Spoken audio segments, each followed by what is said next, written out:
this I thought was a news that I really wanted to share with you because I found it very shocking. Really, really shocking, absolutely mind-blowing, because this is in Gulf News, and it says that dated June 26th, that is yesterday, it says that a UAE expat settles 1.7 million dirhams. Okay, 1.7 million dirhams. That's a huge, huge amount. Let me just give you an idea. AED to USD.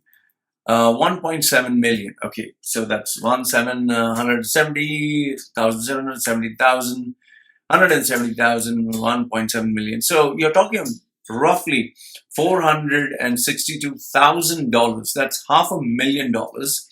She paid it off by paying less than 1%. So I was like, how the hell did she do this? Okay, so that led me to read the article.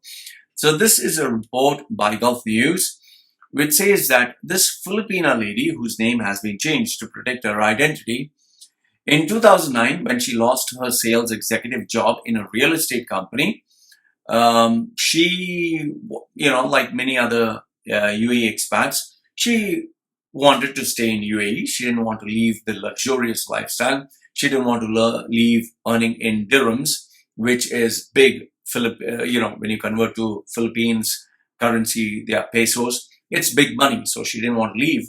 She wanted to continue her luxurious lifestyle and support her family. So she continues staying in UAE.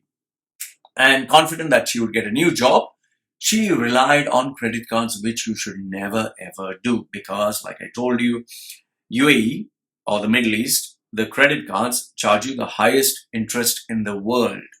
66%. That is the interest you will pay annually. That means for every 100 that you borrow, you'll be paying 66 dirhams. So if you take $100, you'll be paying $66.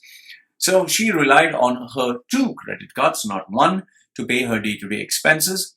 And it seems that she spent 100,000 dirhams. That's roughly $30,000. Okay. So 100,000 dirhams, that's a huge amount. On top of that, she had a 50,000 car loan. Okay. Now, family in Philippines were not aware of what she was doing.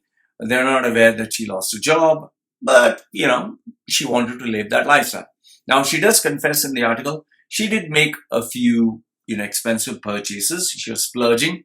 I personally look at it as a person with very low self-control. A person wants to show off. A person wants to show, I'm living, happy-go life. She has not mentioned whether she smokes, she drinks, she goes to clubs, which is very typical of a young woman, especially a Filipina, who wants to show off. They have social pressure where they love to show off. So she kept spending money. She was not paying any money. She was just spending money. So at some point, it seems the bank collectors were trying to contact her and she was avoiding their calls. They caught up with her.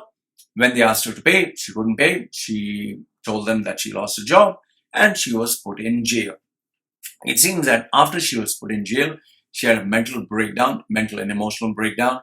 Then she had to surrender her passport. Now she cannot leave the country. And it was then she realized she was in big trouble. She then inquired how much she had to pay. To her shock. Now, I don't know how far what she's saying is true, what she's saying is false. But when they calculated how much she had to pay, it seems she had to pay 856,000 dirhams on her first card, 852,000 on the second card, which is a total of 1.7 million dirhams. That's $500,000. And she got a shock of her life.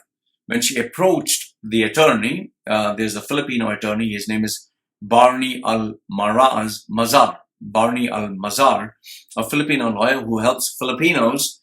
They have this, wonderful social circle where they help their own countrymen.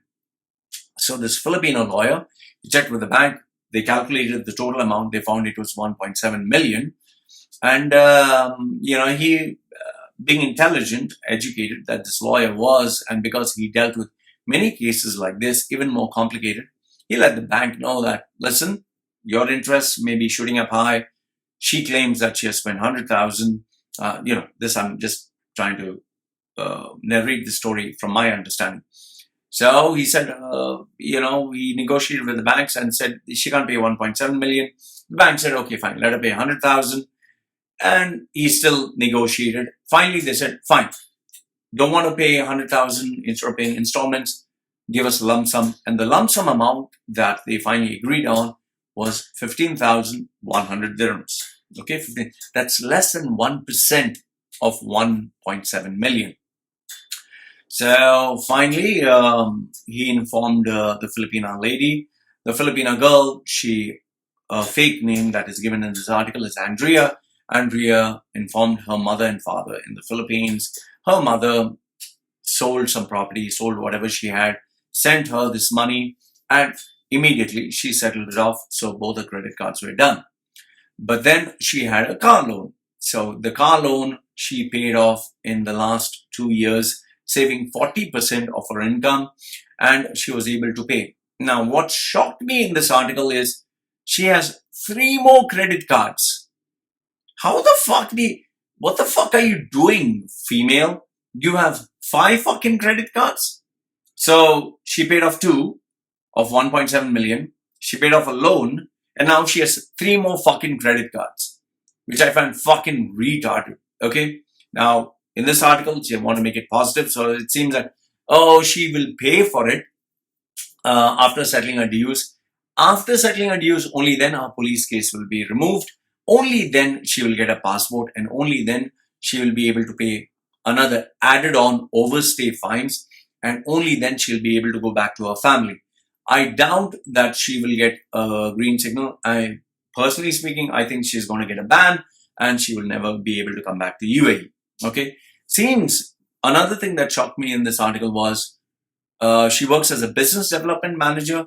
She doesn't have a visa, and they wanted to give a positive spin to this whole story. So they said she learned a very important lesson in tackling this problem. Now, in this article, UAE, Gulf News has also given 7 points on how to settle bank loans, which I think is very helpful of them, because a lot of people who take bank loans and run away. I'll be sharing with you later on in this video some of the questions people have asked me who have taken loans and run away or lost their jobs.